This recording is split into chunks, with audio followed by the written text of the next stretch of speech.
جنگ بدر بھی کہہ سکتے تھے، لیکن اسے ہم غزوہ بدر کہتے ہیں۔ بسم اللہ الرحمن الرحیم۔ دیکھیں، علماء نے جو اصطلاحات استعمال کی ہیں ان میں جنگ تو ویسے ہر لڑائی کو، ہر قتال کو کہا جاتا ہے، ٹھیک ہے، جو اس دور میں ہو یا آج کے دور میں ہو یا کسی بھی دور میں ہو۔ حضور اکرم صلی اللہ علیہ وسلم کے جو دور کی جنگیں ہیں ان کے لیے دو اصطلاحات استعمال ہوئی ہیں، ایک غزوہ، ایک سریہ، جس کی جمع سرایا۔ تو غزوہ اس جنگ کو کہا گیا ہے کہ جس میں حضور اکرم صلی اللہ علیہ وآلہ وسلم بے نفس نفیس خود موجود بھی ہوں، آپ خود موجود ہوں اس لشکر کے اندر، اور پھر ظاہر دشمن کے ساتھ آپ باقاعدہ قتال کرے یا جہاد کرے، تو وہ غزوہ ہے۔ لیکن وہ لشکر کہ جس میں حضور اکرم صلی اللہ علیہ وآلہ وسلم نہیں ہے، صحابہ کرام ہیں، صحابہ کرام کے ساتھ جو دوسری جنگیں ہو رہی ہیں ان کو سریہ کہا گیا ہے، ان کو سرایا کہا گیا ہے۔ تو یہ مختلف اصطلاحات ہیں کہ جو مثلا ہمیں کتب کے اندر جو ہے وہ ملتی ہیں، اور جنگ کا لفظ جو ہے وہ ان دونوں کے اوپر اطلاق ہوتا ہے، غزوہ بھی جنگ ہے اور اسی طرح سریہ بھی جنگ ہے، لیکن سریہ اور غزوہ کے درمیان جو فرق ہے وہ اس طرح اس کے بیان کیا گیا ہے۔ اچھا، کتنی تعداد ہوگی آپ کے خیال سے سرکار دو عالم صلی اللہ علیہ وسلم کی حیات مبارکہ میں، یا اس کے بعد جنگ یا غزوات کہیں جو سرکار کی ظاہری حیات میں ہوئے یا سرایا ہوا، کتنے ہوں گے؟ کوئی تعداد ہے؟ یہ دیکھیں جی، سیرت کی کتابوں میں اگر آپ دیکھیں تو آپ کو تعداد بہت زیادہ ملتی ہے، اور تعداد کی زیادتی کو بنیاد بنا کر بہت زیادہ اس کو اچھالا بھی جاتا ہے۔ تعداد جو ہے نا، وہ غزوات کی جو تعداد ہے وہ 28 ہے،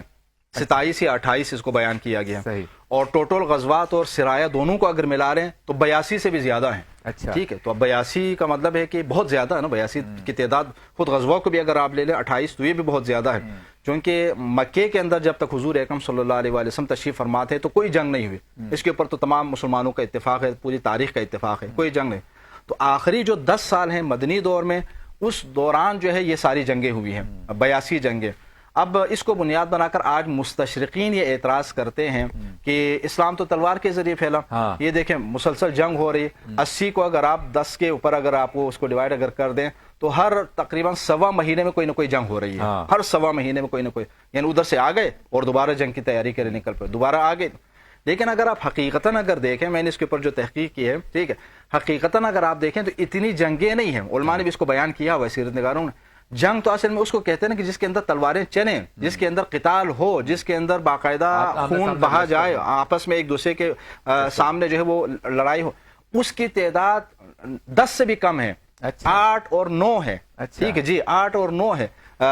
سید سلیمان منصور پوری نے باقاعدہ اس کے بارے میں بیان فرمایا کہ 9 ہے جس کے اندر باقاعدہ قتال ہوئی ہے، باقیوں کے اندر قتال نہیں ہوئی۔ اچھا، اس دور میں ہوتا یہ تھا کہ جو سیرت نگار تھے، مورخین تھے، زمانے قدیم میں طریقہ کار یہ ہوتا تھا کہ وہ ہمیشہ اپنے ساتھ تلوار تو رکھتے تھے، یہ ان کا طریقہ کار تھا، کلچر کا حصہ تھا۔ تلوار چاہے جنگ ہو یا جنگ نہ ہو، مسافرت میں بھی اگر وہ جا رہے ہیں گھر سے باہر، یہ تلوار ایک ساتھ اپنے ساتھ اٹھا کر لے کے جا، جس طرح آج کل موبائل ہر ایک کے ساتھ ہے نا، گھر سے باہر جب جاتے ہیں تو آپ موبائل اپنے ساتھ اٹھا کر لے، اس زمانے میں تلوار ہر ایک کے پاس ہوتا تھا۔ اچھا، اسی طرح حضور اکرم صلی اللہ علیہ وسلم نے یہاں پر مدینے کے اندر تشریف لانے کے بعد آپ نے اسلامی حکومت کی بنیاد رکھی ہے نا، ریاست مدینہ جو آج ہم کہتے ہیں، میثاق مدینہ کے بعد جو آپ نے یہاں پر جو نظام بنایا وہ ایک نظام حکومت آپ نے تشکیل دے دی، اور اس کے بعد اب دیکھیں حضور اکرم نے جب اسلامی ریاست قائم فرمائے تو اس اسلامی ریاست کے سربراہ کون ہیں؟ خود آپ صلی اللہ علیہ وآلہ وسلم ہیں۔ اب اسلامی ریاست کے فرائض میں یہ شامل ہیں کہ وہ اپنے ملک، اپنے وطن، اپنی قوم کی جان، مال، عزت و آبرو کا تحفظ کرے، ٹھیک ہے، جان، مال، عزت۔ اب اس زمانے میں یہ ہوتا تھا کہ باقی جو لوگ زمانے جاہلیت کے اندر ابھی تک گرفتار تھے وہ جنگ و جدال کرتے، وہ چوری ڈکیتی کر لیتے، وہ قافلوں کو لوٹ لیتے، وہ چراگاہوں کے اوپر حملہ کر لیتے، وہ مختلف لوگوں کے بھیڑ بکریوں کے اوپر قبضہ کر لیتے، ٹھیک ہے، یہ عادتیں جو ہے بالکل عام تھی۔ تو اس وقت مدینہ منورہ کے باہر جن علاقوں کے اندر